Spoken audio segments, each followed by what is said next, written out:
नमस्ते दोस्तों। आजकल हम लोग उतना ज़्यादा समय किसी के साथ नहीं बिताते कि जान पाए कि ये व्यक्ति एग्जैक्टली कैसा है। इनफैक्ट आजकल हमारा time investment in relationship is very very less. ऐसे में मैरिज या लॉन्ग टर्म की दोस्ती, ये दोनों ही चुनने में और निभाने में बहुत मुश्किलें आती हैं। इसलिए आज मैं आपको ये टॉपिक सिखाने वाला हूँ कि कैसे हम लोगों ने दोस्तों का चयन करना चाहिए या मैरिज में पार्टनर का चयन करने के लिए क्या चीज़ों का इस्तेमाल करना चाहिए। चलिए सीखते हैं। लेकिन उसके पहले, मेरा नाम है सुधीर कोय। मैं graphologist, numerologist, astrologer, scientific look designer and wrist watch analysis का इन्वेंटर हूँ। अगर हम लोग बात कर रहे हैं हमारे फ्रेंडशिप और रिलेशनशिप, तो हम हमेशा चाहते हैं कि हमारे विचारों से जो सहमत, जो हमारी ग्रोथ में कंट्रीब्यूट करे और जिसके साथ हमारी लाइफ जीने में मजा है, ऐसे लोगों के साथ ही फ्रेंडशिप या रिलेशनशिप रखना बहुत अच्छी बात होती है। ऐसे में हालांकि लोग सिर्फ मून नक्षत्र को कंपेयर करके ये पता करवाते हैं कि गुण मिलान में कितने गुण मैच करते, लेकिन ये संपूर्ण स्टोरी या संपूर्ण कहानी नहीं है। क्योंकि बहुत सारी चीजें, जैसे अगर हम लोगों ने लग्न से लग्न मैच किया तो हमको ये पता चलता है कि इंटेलेक्ट में हम और हमारी स्पाउस या हम और हमारे फ्रेंड्स कैसे। तो अगर हम लोग 3, 7, 11 ये भावों को देखते तो 3, 7, 11 के भाव ये नेचुरली हमारे डिजायर के भाव है। मतलब 3, 7, 11 में जो भी प्लैनेट्स आते हैं या जो भी राशियां आती है, उन राशियों से या उन प्लैनेट की राशियों से संबंधित पार्टनर ही हमारी लाइफ में जनरली आता है। लेकिन आप देखोगे तो तीसरे भाव में हमारी हमेशा अपने पार्टनर के साथ लड़ाई होगी, क्योंकि हमारा वो एफर्ट का भाव या हमारा वो युद्ध का भाव एक्टिवेट कर रहा है। अगर 7वें भाव से हमारी लाइफ में कोई पार्टनर आता है तो वो हमारे से बहुत ज्यादा विरुद्ध नेचर का होता है और विरुद्धार्थी होता है, मतलब एग्जैक्टली अपोजिट।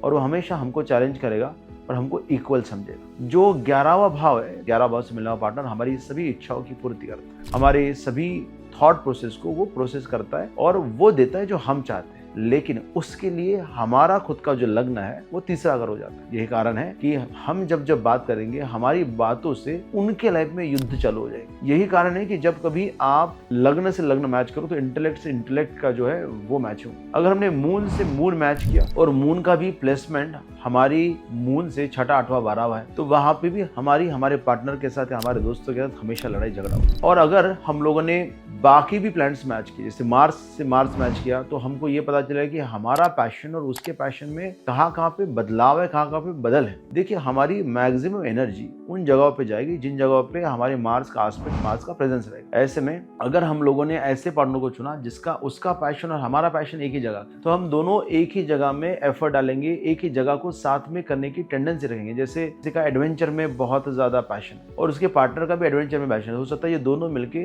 कहीं पे माउंटेन क्लाइंबिंग के लिए चले जाए या कहीं बाइकिंग के लिए चले जाए, तो सेम पैशन होना बहुत ही ज्यादा फायदेमंद होता है। तो मेरा हमेशा ये मानना है कि जब हम लोग किसी से शादी करते हैं तो हमने हमेशा हमारे लग्न से जो त्रिकोण में आए या लग्न से जो केंद्र में आए, ऐसी राशियों से या ऐसे प्लैनेट्स के साथ ही शादी करनी चाहिए। क्योंकि जितने भी प्लैनेट्स आपके केंद्र में आते हैं वो आपकी मन की शांति के लिए आते हैं, मन को शांत करने के लिए या मन की सपोर्ट के लिए आते हैं। तो ऐसे में अगर त्रिकोण से या केंद्र से हमको हमारा स्पाउस मिल रहा है तो वो हमको हमेशा सपोर्ट करेगा, मदद करेगा, उनके साथ में रहने को हमको मजा आएगा। अगर मून से मून केंद्र या त्रिकोण में है तो वहां पे हम हमारे विचारों को बड़ी आसानी से पार्टनर को बोल पाएंगे और पार्टनर उन चीजों को समझ भी पाएगा। एक नेचुरल अंडरस्टैंडिंग, नेचुरल प्रेम भाव बना रहेगा। अगर जुपिटर से जुपिटर की बात करें तो जुपिटर आपकी इंटेलिजेंस या आपके विजडम दर्शाता है। तो जुपिटर से दूसरे व्यक्ति का जुपिटर कैसा है, उससे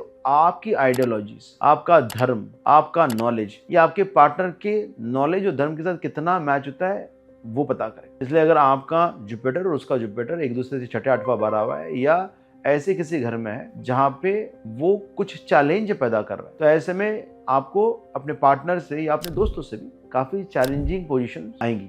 अगर जुपिटर 7th हाउस में है तो आप हमेशा एक दूसरे के नॉलेज को अपोज करो, क्योंकि आपका जो नॉलेज है और उनका जो नॉलेज है वो एग्जैक्टली अपोजिट है। आपका आइडियोलॉजीज, आपका धर्म निभाने का तरीका, आपका स्पिरिचुअलिटी के कंसेप्ट और उनके कंसेप्ट एग्जैक्टली अपोजिट है। अगर आपके जुपिटर के साथ उनका जुपिटर है और नवम पंचम में जुपिटर है, तो नवम पंचम में भी क्योंकि आपका सपोर्ट में आया, आप एक दूसरे की बात को समझोगे, एक दूसरे को गाइड करोगे और कभी वो आपकी गाइडेंस लेगा या आप उनको गाइड करो। तो ऐसे में जुपिटर की प्लेसमेंट हमेशा ये बताएगी कि इन दोनों का जो धर्म को निभाने का तरीका है या स्पिरिचुअलिटी को निभाने का तरीका है वो कैसा रहेगा। सूर्य से सूर्य का मिलाप, अगर आपका सूर्य और दूसरे का सूर्य बहुत ही ज्यादा ऑर्गेनिकली मैच करता है, मतलब नवम पंचम में आ गया या आपके त्रिकोण में आया, तो आपका ईगो और आपका मान सम्मान आपका पार्टनर हमेशा रखे। आपको प्यार मोहब्बत केयर मिले ना मिले, सम्मान जरूर मिलेगा। अगर हम विनस की बात करते हैं, आपके पार्टनर का विनस आपके विनस के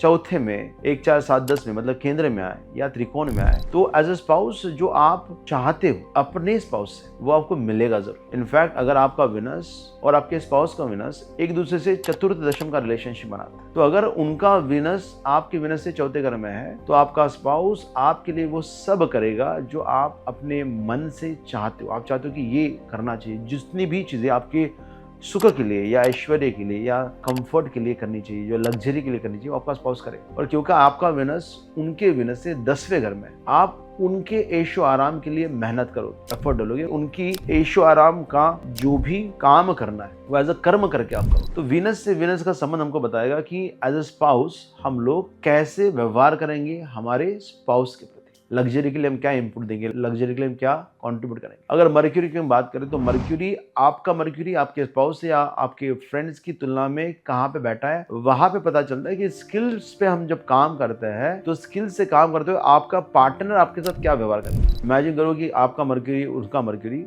एक दूसरे से 3-11 का संबंध बनाता है, क्योंकि आपके मर्क्यूरी से उनका मर्क्यूरी तीसरे घर में, तो जब जब वो व्यक्ति स्किल पे काम करना चालू करेगा आपका उनका झगड़ा होना अनिवार्य है। जब जब वो आपसे कम्युनिकेट करेगा तो आपको लगेगा कि फाइट कर रहा है या फाइट करना चाहता है। अगर आप देखो कि आपका मर्क्यूरी अगर आपके पार्टनर के मर्क्यूरी से 11th है, तो आपका पार्टनर आपकी स्किल्स को इम्प्रूव करने के लिए या आपकी पढ़ाई लिखाई को बेहतर करने के लिए या आपकी कम्युनिकेशन को अच्छा करने के लिए या आपके शॉर्ट डिस्टेंस ट्रैवल को अच्छा करने के लिए हमेशा कंट्रीब्यूट करेगा। Your wish is my command, ये माइंडसेट होगा अगर आपका मर्क्यूरी आपके पार्टनर के मर्क्यूरी से 11th में बैठा। तो ऐसे में बाकी भी जो प्लैनेट्स हैं वो कहाँ पे बैठे उस हिसाब से आपका रिलेशनशिप या आपका फ्रेंडशिप आपके पार्टनर से या आपके फ्रेंड्स के साथ डिसाइड होता है। तो यदि आप कोई भी पार्टनर बनाना चाहते हो या कोई रिलेशनशिप बनाना चाहते हो या कोई फ्रेंडशिप बनाना चाहते हो तो आपने हमेशा अपना चार्ट और सामने वाले का चार्ट कंपेयर करना चाहिए। और इस कंपैरिजन करने के 2 तरीके, एक तो आप हर एक चार्ट में हाउस वाइज भी